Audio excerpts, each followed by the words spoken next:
अस्सलाम वालेकुम। आज की इस वीडियो में हम बात करने वाले हैं मजमून निकाली प्लास्टिक की आलूदगी। दोस्तों, अगर आपने अभी तक हमारा चैनल सब्सक्राइब नहीं किया, प्लीज चैनल को जरूर सब्सक्राइब करें, वीडियो को लाइक करें और शेयर भी करें।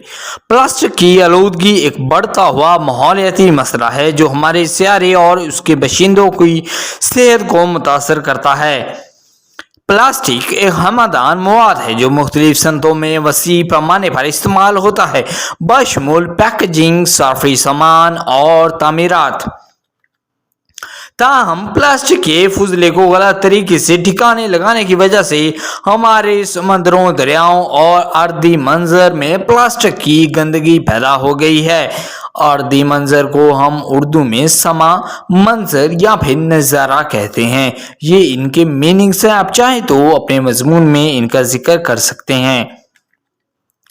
प्लास्टिक की आलूदगी के बड़े जराए में से एक वाहिद इस्तेमाल प्लास्टिक है, जैसे कि स्ट्रॉ, प्लास्टिक के थैले और पानी की बोतलें। स्ट्रॉ कहते हैं बोतल वाले पाइप को।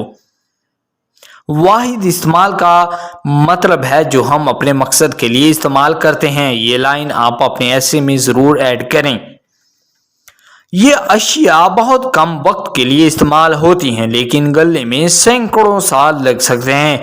नतीजे के तौर पर कॉन्सिक्वेंटली वो हमारे माहौल में जमा होते हैं, जिससे जंगली हयात और समुद्री हयात को नुकसान पहुंचता है।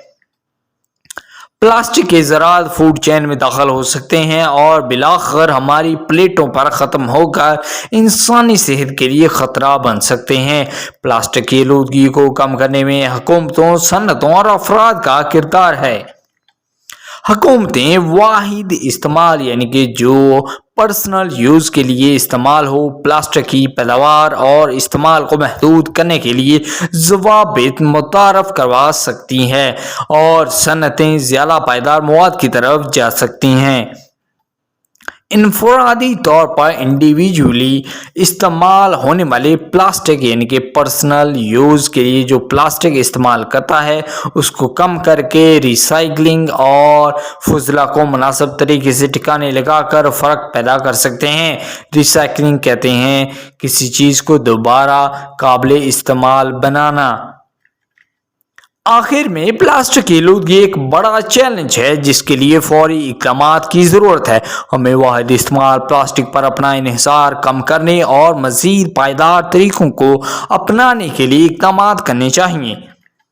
मिलकर काम करने से हम अपने सियारे की सेहत की हिफाजत कर सकते हैं और आने वाली नस्लों के लिए बेहतर मुस्तकबिल को यकीनी बना सकते हैं। सो आई होप कि ये वीडियो आपको बहुत पसंद आएगा। प्लीज़ वीडियो को लाइक कर हमारे चैनल को भी सब्सक्राइब करें। Thank you.